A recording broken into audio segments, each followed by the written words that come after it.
Christophe Bessier, je suis basé dans la région nantaise. Euh, j'ai suivi une formation à l'illustration et la photographie de presse au siècle dernier, en 89-90, au CE3P à Ivry-sur-Seine. J'ai essayé un peu de percer dans ce domaine-là, mais je pense qu'il y avait un problème de maturité, puis peut-être de compétences aussi à l'époque. Comme j'étais très amateur des activités de plein air, j'ai vite glissé en fait vers la voile et je me suis professionnalisé dans la voile. Et de fil en aiguille, j'ai continué cette professionnalisation vers un métier de marin du commerce. Et jusque 2020, en fait, j'ai été commandant de navires de service jusqu'à 40 mètres de long à peu près, donc du remorqueur portuaire, du remorqueur côtier. Donc 25 ans dans le maritime, et je suis revenu donc à la photographie, mon premier amour, en 2020. Enfin, j'ai toujours fait l'image, mais je me suis reprofessionnalisé en 2020.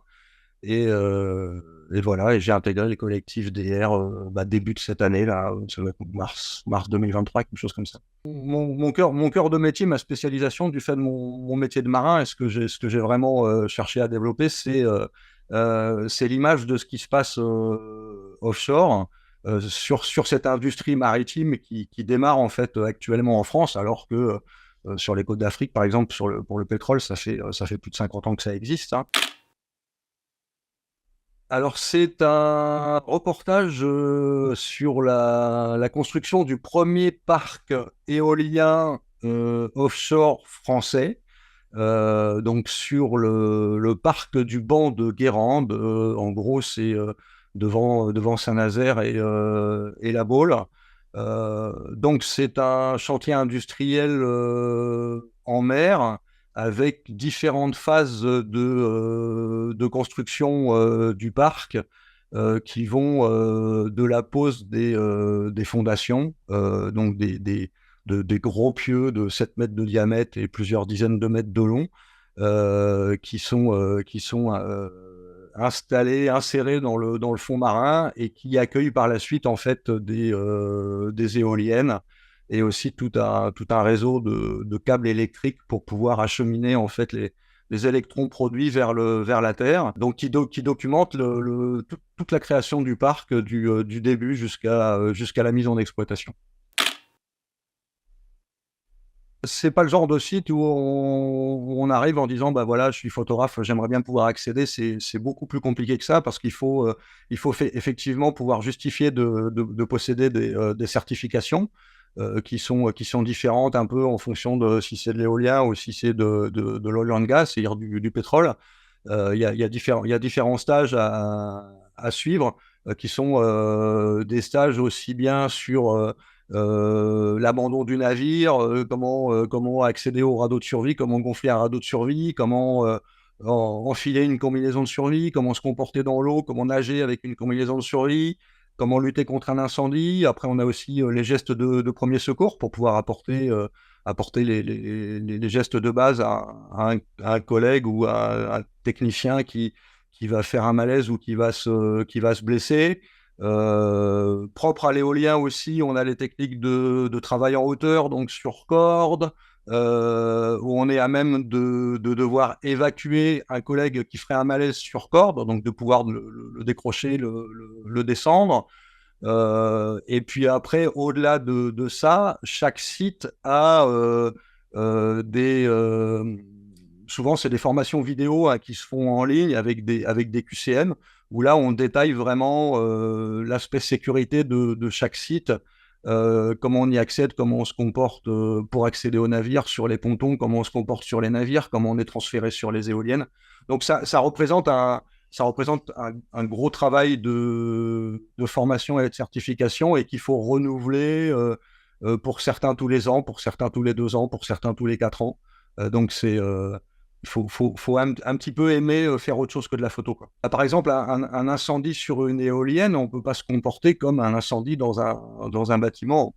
Un incendie dans un bâtiment, on quitte le bâtiment, et puis voilà, et les services de sécurité arrivent.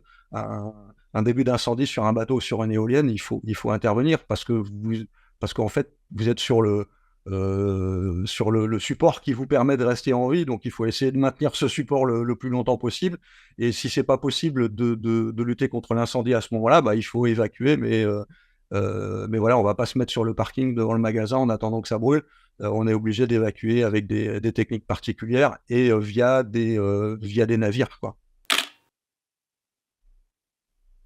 Cet environnement offshore, c'est un environnement que j'aime parce que on y rencontre des gens qui sont impliqués, qui ont des vies très différentes d'une vie de terrien classique qui va travailler à terre. C'est l'occasion aussi de rencontrer des gens de différentes nationalités, de différentes origines. Et au-delà de tout ça, bah, moi, ça me fait travailler. Et puis, ça fait travailler aussi un paquet de gens. Je crois que sur ce chantier-là, justement, de Saint-Nazaire, certaines journées, certaines périodes, il y avait plus de 600 personnes qui travaillaient pour la construction du parc. Donc, c'est quand même 600 personnes qui ont du taf et qui ramènent un peu de sous à la maison pour payer leur maison et payer des études à leurs enfants. Donc, ça crée aussi une activité économique qui est peut-être pas 100% idéale, mais qui, je trouve, va vers quelque chose de mieux, quoi. En me déclarant indépendant, en développant mon activité de photographe et un petit peu vidéaste aussi sur l'aspect maritime, j'ai l'envie et je commence à développer quelques reportages qui n'ont rien à voir avec le domaine. Et pour moi, c'était important d'intégrer un collectif et de pouvoir échanger avec des gens qui font de près ou de loin, enfin plutôt de près, en fait, le même métier, qui sont confrontés aux mêmes problèmes du quotidien.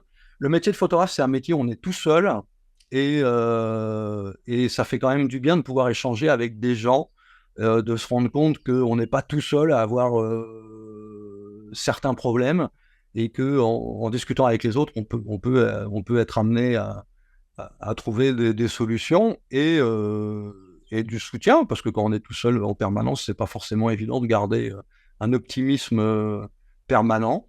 Et au-delà de ça, au sein du collectif, on a accès à des formations et à des documents qui sont très structurés et qui permettent d'apprendre ou tout du moins d'améliorer la manière de s'organiser, la manière de concevoir un reportage, de prendre des contacts, de trouver des idées. Moi, ça me semble important de ne pas être seul euh, pour, euh, pour recevoir des autres et puis aussi, bien sûr, pour donner de certaines de mes expériences, quoi.